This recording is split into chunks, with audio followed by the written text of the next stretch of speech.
It is 3 p.m. in New York, 7 in London, and 4 on a Wednesday afternoon here in Seoul. I'm Moon Gun-young. You're watching Arirang, Korea's only global network. Amid souring bilateral ties, South Korea and Japan are holding their first vice-ministerial level talks in 8 months this Wednesday afternoon.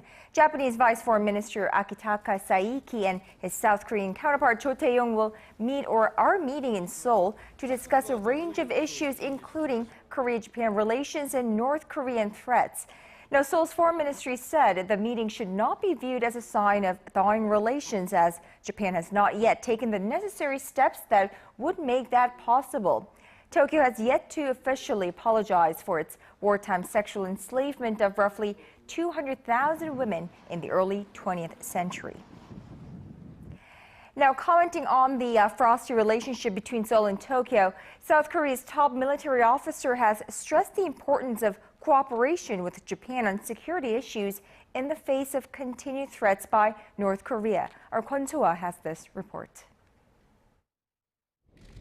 Chairman of the Joint Chiefs of Staff, Admiral Choi Yoon-hee, is on a week-long trip in the United States to reaffirm and strengthen the Korea-U.S. alliance and talk about security issues on the Korean peninsula. He met with his counterpart, Army General Martin Dempsey, at the Pentagon on Tuesday local time for the first time since coming into the post last year. The two discussed a range of security issues, including bolstering combat readiness against North Korea. Choi also emphasized that Japan's cooperation is needed to deal with North Korean issues. Admiral Choi told reporters after the meeting that South Korea, the U.S., and Japan must form a tight trilateral partnership to deal with the constant and unpredictable threats posed by the North Korean regime. He also said he would keep an eye on the bilateral relationship between Korea and Japan while promoting security cooperation between the two countries. He added, however, that this does not constitute an immediate military alliance. Another topic that came up during the 2-hour meeting between the two military officers was the transfer of operational control over South Korean forces from the U.S. to South Korea in the event of a war. But Choi told reporters it is not yet time to set a date for the transfer. He also expressed his hope for a comprehensive strategic partnership between South Korea and the U.S. in various fields, including politics, the economy, and society, in addition to their solid military alliance based on 60 years of cooperation. Kwon So-ah, Arirang News. North Korea has developed an intricate web of measures to bypass the tough UN sanctions placed on the regime for its banned nuclear weapons and missile programs. A UN report said Tuesday that the North embassies in foreign countries have helped facilitate illegal arms deals. Shin Se-min reports. Pyongyang has developed a number of sophisticated ways to get around UN sanctions on illegal weapons trading. A UN report issued on Tuesday as part of an annual accounting of North Korea's compliance with international sanctions says that North Korea's embassies in Cuba and Singapore are suspected of facilitating illegal arms deals. The report adds that there is a relatively complex corporate ecosystem of foreign-based firms that help the regime evade scrutiny of its financial dealings. The report also cited an example of a contract by North Korea's national carrier, Air Koryo, to purchase new jetliners in 2012. It said more than 100 payments were structured through 8 Hong Kong-registered companies. While the purchase of civilian aircraft is not prohibited under UN sanctions, the report says such unusual activity could be used as a test run for illegal transactions. Officials at Seoul's foreign ministry have said South Korea will seek steps to implant sanctions against North Korea. Under its numerous UN sanctions, Pyongyang is restricted from shipping and receiving cargo related to its nuclear weapons and missile programs. Importing luxury goods and illicit transfers of cash are also prohibited. Shin Se-min, Arirang News. Korea is seeking to list records about the so-called comfort women on the UNESCO Memory of the World Register. The term comfort woman refers to the women and girls forced into sexual slavery by the Japanese military during the Second World War. Now, during the 2014 session of the UN Commission on the Status of Women in New York City Tuesday, Seoul's Gender Equality and Family Minister Cho Yun-sun announced plans to request that documentation about comfort women in Korea, China, and Southeast Asia be added to the UNESCO Memory of the World Register in 2017. Now, she added that the request will be made in 2015.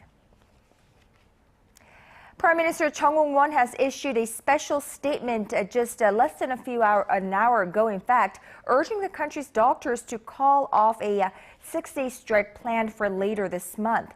Expressing deep regret over the Korean Medical Association's one-day walkout on Monday in opposition to the government's reform measures, the Prime Minister said the medical community should no longer cause public inconvenience and come to the negotiating table.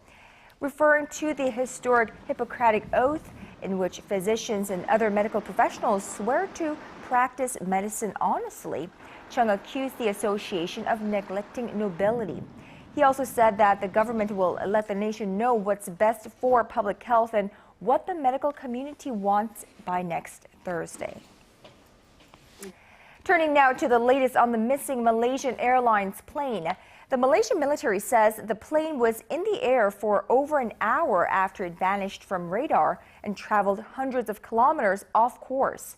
It added that the plane's transponder and tracking devices were switched off after the plane veered off the track. Now, officials have not ruled out the possibility of pilot suicide, as the transponder signals are controlled by the pilot. In related news, Malaysia's Air Force chief has denied saying military radar tracked the missing plane to the Strait of Malacca, a claim that he made a day before on Tuesday. The international hunt for the Boeing 777, now in its 5th day, has failed to find any trace of the jetliner or the 239 people on board.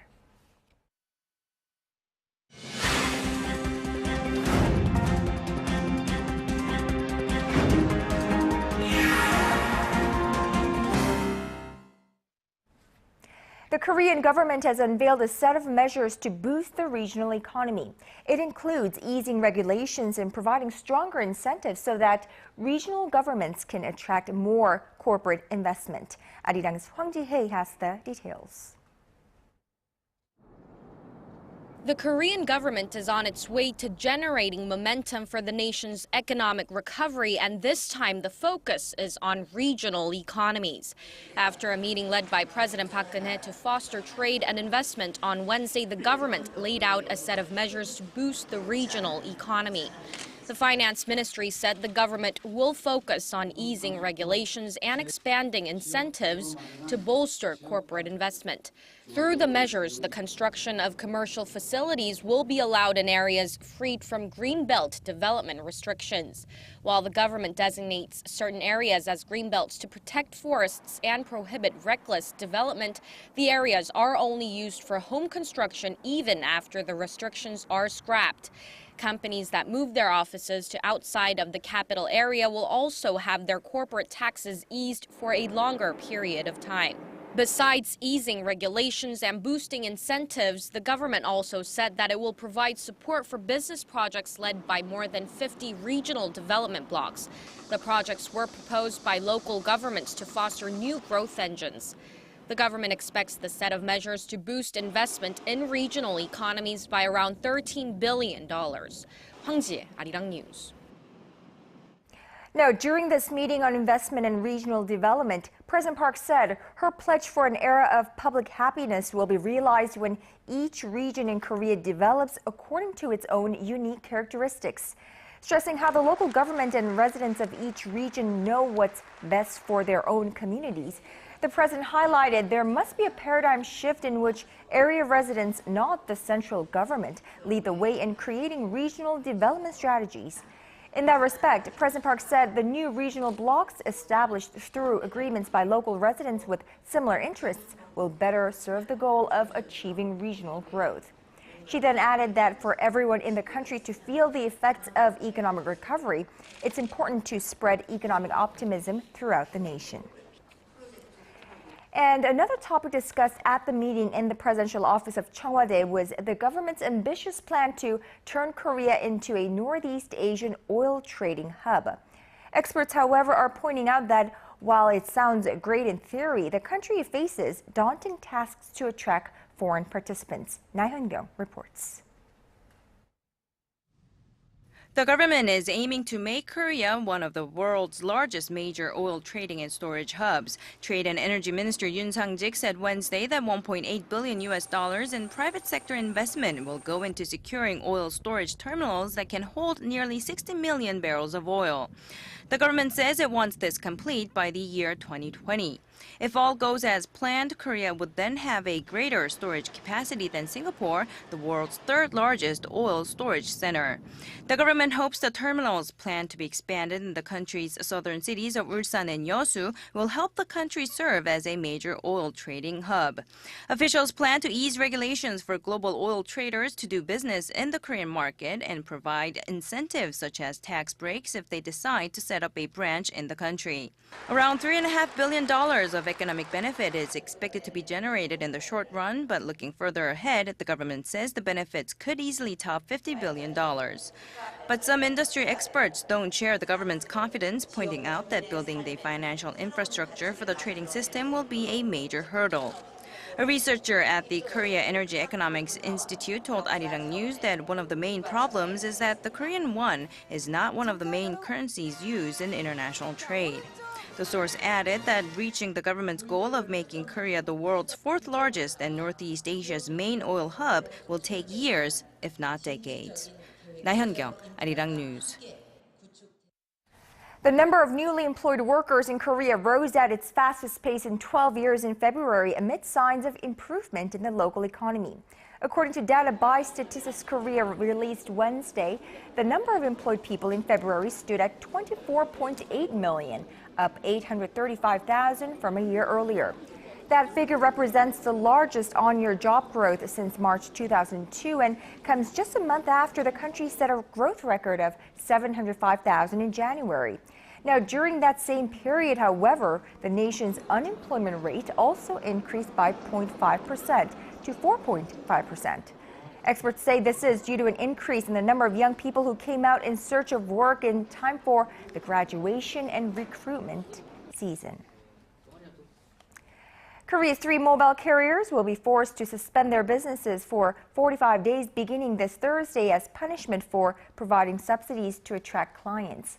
The first 2 firms to undergo the disciplinary measure are KT and LG U+. Now, KT will have its business suspended until April 26th, while LG U+ was ordered to close its doors until April 4th and again from the 27th to May 18th. SK Telecom will be suspended from April 5th to May 19th. Now, during that suspension, the companies are prohibited from attracting new customers, and users will be banned from changing their mobile devices unless it has been damaged, lost, or used for over 2 years. The OECD voiced concerns that the slowdown in emerging economies may drag on the global recovery. In its interim economic assessment released Tuesday, the international body pointed out that capital flight in some emerging economies is shaking global markets, and this could hurt advanced economies that sell goods and services to those markets. The report went on to say that the U.S. Federal Reserve's tapering is adding fuel to the risks. The agency, however, added that growth forecasts for G7 countries, including the United States and Japan, will continue to be strong, with 2.2% growth in the first quarter and 2% in the second. Apple wants Samsung to pay $40 in licensing fees for every smartphone and tablet sold following a January hearing between the 2 tech giants. Citing that hearing ahead of a second Apple-Samsung trial in California slated for later this month, the blog Foss Patents said Tuesday that Apple will request that Samsung pay for the 5 patents it was ruled to have infringed. Now, that amounts to $8 per patent per unit, an amount the blog says has never been awarded. Now, that amounts to that, and Samsung, for its part, will claim that Apple has violated 2 of its patents, and the second trial is scheduled to start on March 31st.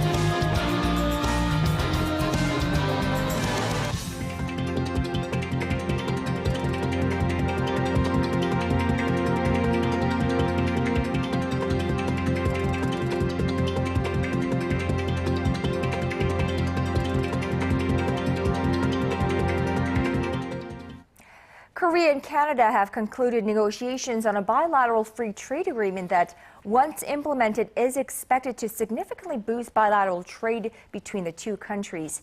Now, yesterday's announcement puts an end to nearly a decade of on-again, off-again talks and marks Ottawa's first free trade foray into the Asia-Pacific region. But what's in it for Korea? Well, for a closer look at that question, we are joined live in the studio by Dr. Kim Byung-ju, the head of KLMP Consulting, and of course our regular commentator on this program. Good afternoon to you, Dr. Kim. Good afternoon. So the Korea-Canada FTA we saw yesterday. Right. What do you see in the balance sheet? A good deal for Korea, a fair deal for both countries, hopefully? I have to say it's a fair deal for both sides here. And what's happening is, as you mentioned, it's almost like a decade old. To be exact, it's 8 years and 8 months since it started in July 2005. Of course, both sides were not exactly at the negotiation table. As you mentioned, there was a long break because of Korea's reaction to the mad cow disease to Canadian beef, and there was a WTO process going on. And so Canada was upset about that, so the negotiation was not going on for quite some time. But, you know, just adding up the whole period from the start to the end yesterday, I think in my recollection was the longest negotiation that has ever taken place among the 12 FTAs that Korea has signed with its economic partners so far. And Canada is a very important one because it's the world's 11th largest economy. So this is indeed meaningful. And in terms of the gains and all that, as you can see on the screen, this is the overall structure of the trade between Korea and Canada. As you can see, Korea sells a lot of cars to Canada here, and for that, right now, Korean automakers are paying, actually the buyers or whoever, both sides, we are talking about 6% tariff, and that will be reduced to 0% in about 2 years' time. And we don't see beef here on the side of the imports from Canada here, and that also is because, as I mentioned, because of the mad cow disease related disputes so far. Actually, what they call cattle and meat category comes in number 7. The overall amount is about $900,000 so far.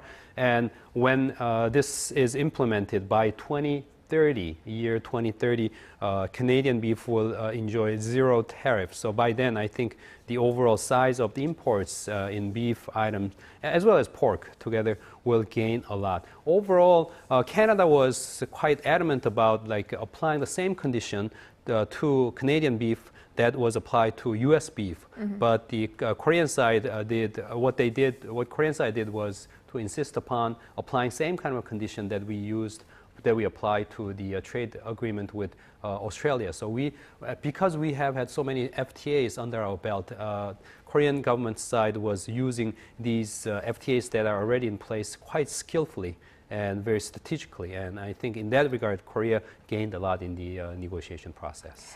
Now, of course, agriculture is once again a concern here in Korea, as is in almost every case of FTAs that it has signed with. Right. Has there been any progress in the way that the Korean government is dealing with this perennial dilemma in the latest deal? Not particularly the way I see it.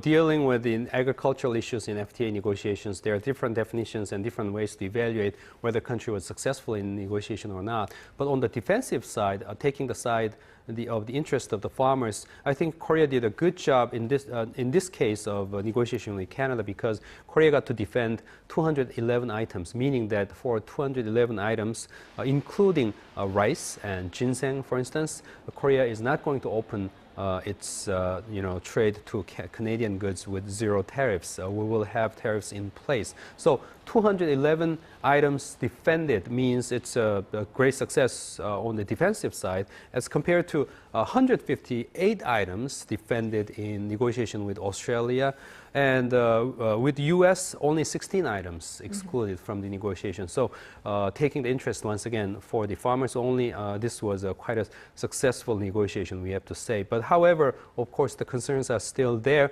for Korea's cattle growers, especially beef and pork industry here have a big concern, because it's not only Canada we are talking about, but also Canada and Australia coming together by the year 2030, where when we will get to actually see zero tariffs on those beef and pork items coming in from those two countries. So indeed, it will be a big challenge by that time, year 2030. But then again, we have this fresh memory of agricultural interest crying out loud at the beginning of the conclusion of the FTA, but at the end, not much of the negative loss there. I mean, remember the grape growers in the case of Korea-Chile FTA. Right. Actually, Korean grape growers have grown big time, almost doubled its size for the past about 10 years since Korea-Chile FTA came into place. And also, I think Hanu makers in Korea, Korean beef, have gained a lot since the FTA era overall began, unlike what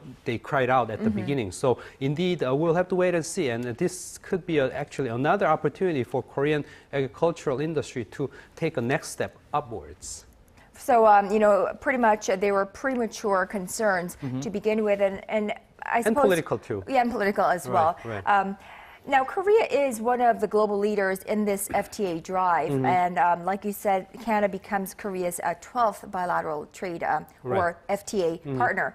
Now, with that agreement with Canada, Korea now covers 62% of the global economy. Right. That's a whole lot, right? The significance of this. Right, 62%. When we say that it's in terms of the GDP figures, if we add up all of Korea's FTA partners and their GDPs together, they come down to 62% of world's GDP as of year 2012 standard and IMF statistics. And these are 12 FTAs, as I said. And if you count all the countries that are in with these 12 FTAs with Korea, it comes down to 46 countries. So that's a lot of countries we are talking about. Let's bring up a map that will tell us some interesting stories and offer us some interesting numbers here on the screen. Of course, EU is the largest one. There we have about 105 billion US dollars worth of trade being conducted. The United States is another big one. ASEAN, another big one. Well, actually, ASEAN is a very big one right there, as you can see on the screen. So all 12 in order, as you can see. And there are some others coming in the way. Canada and Australia are coming in the way as well. And now, after that, of course, we are looking at China and Japan as the next frontier, if you will, or end of the frontier that Korea has been cruising for the last about 10 years. Right. And soon it looks like it'll become a single trading bloc that Korea has trading with. Right.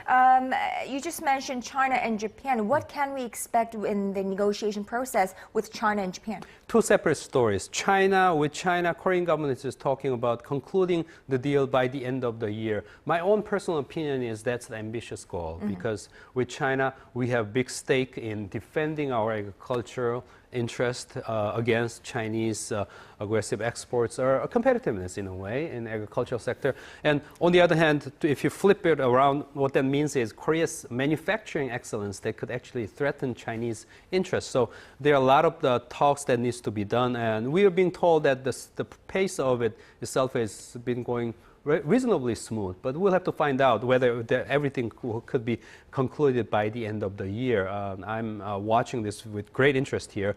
And Japan, if we finally include China and Japan, as you mentioned, it's almost pretty much Korea covering all the global economies because China, its size number 1, number 2 in the world, and Japan is number 3 in the world. So pretty much that's the end of the frontier. I don't know how further we can go beyond that point. With Japan, the vehicle is TPP. And with TPP, Korea has been taking 7 + 3 + 2 approach. 7, we already have FTAs with 7 economies of TPP participants, and 3 new ones we wanted to add, Australia, Canada, and New Zealand. Now, New Zealand is coming in sometime pretty soon, so we will be done by 7 + 3 stage. And the remaining 2 are Japan and Mexico, and Korea was going to and will probably go into TPP negotiation with Japan and Mexico without bilateral FTA deals. And so the overall strategy is going ahead, and let's wait and see. Depending on how the TPP is wrapped up, if it can be wrapped up successfully, Japan will be in together with Korea within FTA boundary. All right. Well, Korea's trading strategies with the rest of the world is something that we will be on the lookout for the rest of the year. Absolutely. All right, Dr. Kim Byung-ju, thank you so much for today. We'll talk to you tomorrow. Okay.